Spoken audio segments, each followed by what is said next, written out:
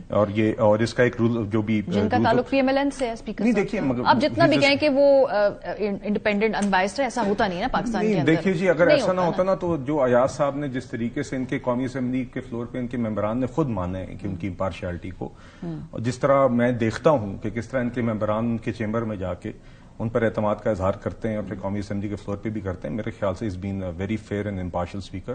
کوئی کمپیرزن ہی نہیں ہے ایاز صادق صاحب کے اور اسد کیسر کے دور کے دوران. وہ ایک علیحدہ ہے, اس پہ سیگمنٹ کر سکتے ہیں پوری. مگر بنیادی بات یہ کہ گور خان صاحب نے یہ بات قومی اسمبلی کے فلور پہ اٹھائی تھی. ایاز صاحب نے اس کا جواب بھی دیا تھا کہ ایک معاملہ سب جوڈس تھا پچھلے لیڈر آف اپوزیشن کے متعلق میرے خیال سے, اور اس کی کمپلیشن کے اوپر یہ عمل ہونا تھا.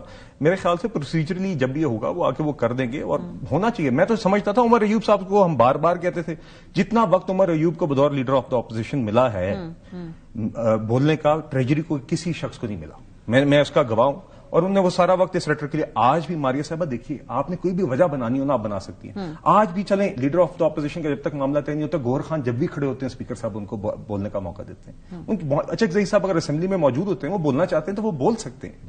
اسٹینڈنگ کمیٹیوں کے اندر چلے اچک زئی صاحب کا لیڈر آف دا اپوزیشن بن جائیں گے, انہوں نے کھڑے ہو کے بات کرنی ہے, وہ آج بھی کر سکتے ہیں. مگر آج بھی آپ اس اسمبلی کے اندر اسٹینڈنگ کمیٹیوں میں تو نہیں آ رہے.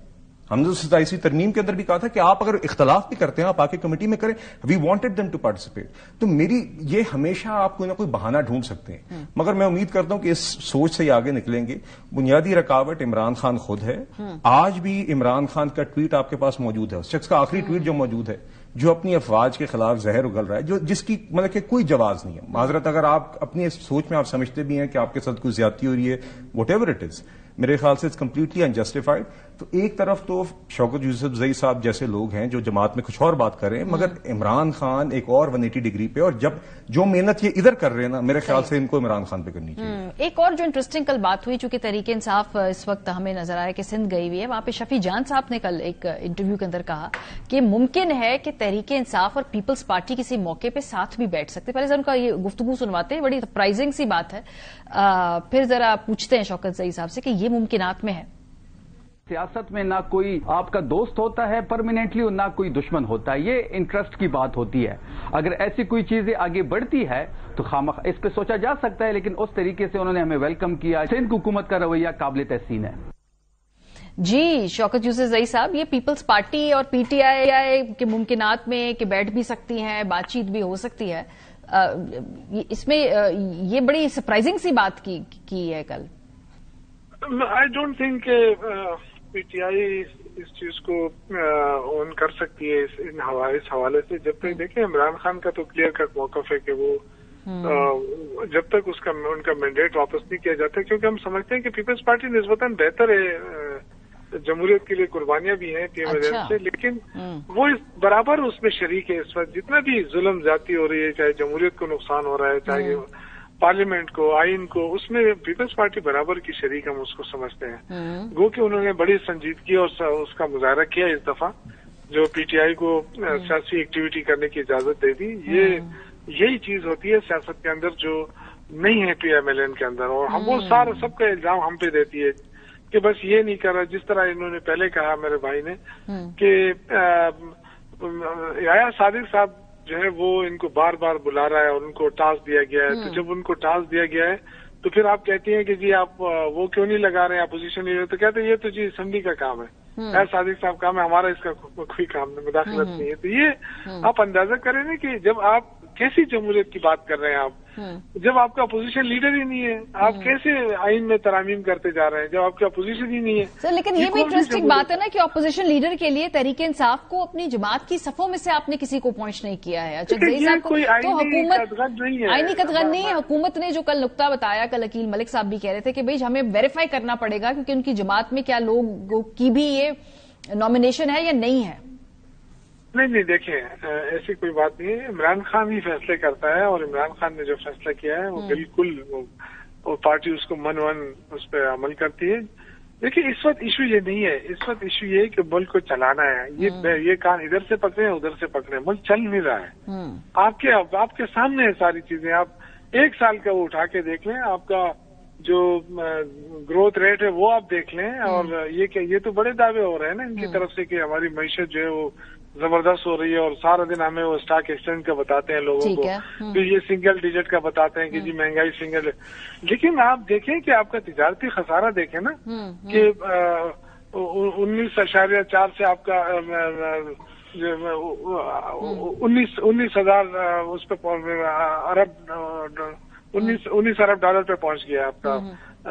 پچھلے سال یہی جو تھا وہ تقریباً $14,000 $14,000 ارب جو خسارہ، اب وہ $19,000 ارب پہ پہنچ گیا۔ تو آپ اندازہ کریں کہ یہ جو تجارتی خسارہ جس ملک کے اندر ہو تو وہ کیسے کہہ سکتا ہے کہ ٹھیک ہے، یہ آپ کا نقطہ بھی آ گیا، آپ کے سارے سٹیٹس بھی آ گئے، لیکن اگر آپ نے کہہ رہے ہیں کہ گفتگو کرنی ہے تو اس کے لیے کچھ confidence building mayor Tehreek Insaf کو بھی کرنے ہوں گے۔ جو سب سے بڑا مطالبہ کیا جاتا ہے کہ جو ٹویٹر اکاؤنٹ ہے اس سے جو ٹویٹس ہیں ان کو ٹون ڈاؤن کر دیا جائے اور اس طرح کی انکریمنیٹنگ ٹویٹس نہ کی جائیں، پر وہ تحریک انصاف بھی کی طرف سے بھی ہم دیکھ رہے ہیں کہ یہ قدم نہیں لیا جا رہا، وہاں سے لیڈر آف اپوزیشن نہیں نوٹیفائی ہو رہا ہے، یہاں سے آپ کا ٹویٹر اکاؤنٹ ٹون ڈاؤن نہیں ہو رہا۔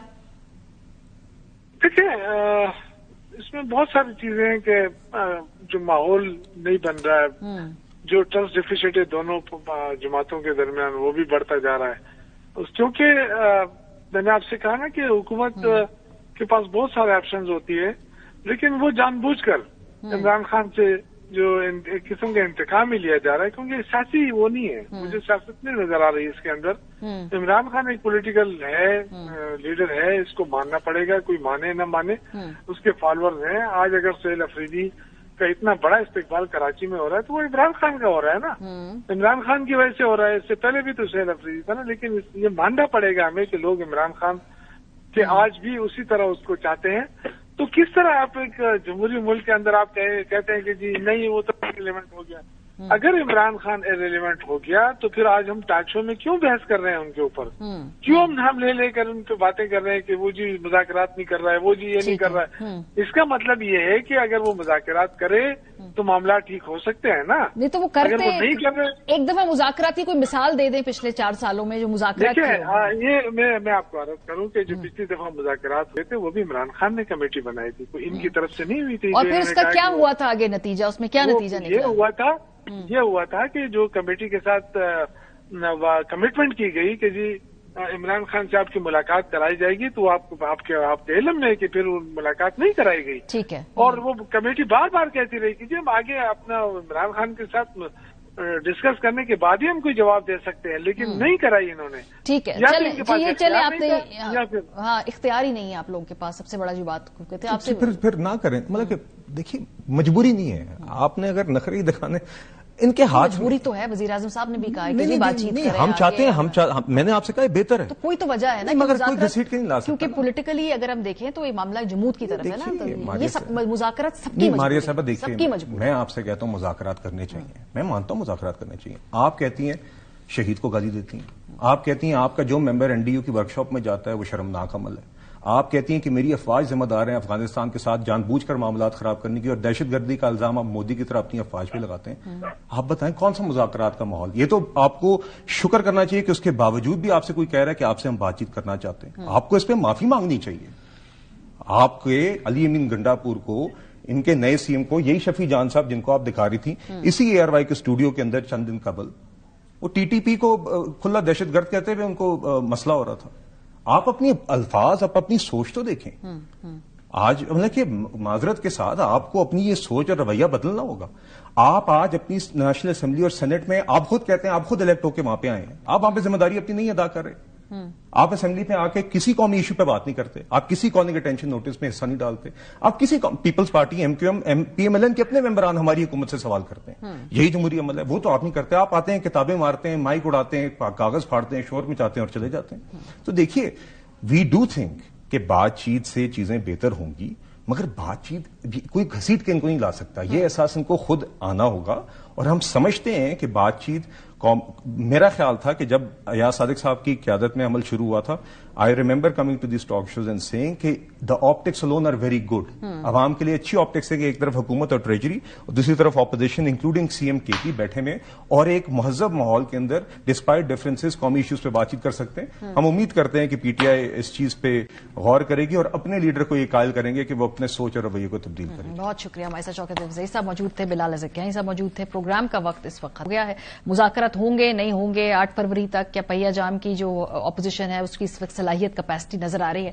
بظاہر نظر تو نہیں آ رہی ہے، اور مذاکرات بھی کہیں آگے بڑھتے ہوئے 8 فروری تک ابھی فی الحال نظر نہیں آ رہے. یہاں ملکی سیاست اس وقت کھڑی ہے. پروگرام کا وقت ختم ہو گیا. فیڈ بیک دینا مت بھولیے گا. خیال رکھیے. خدا حافظ.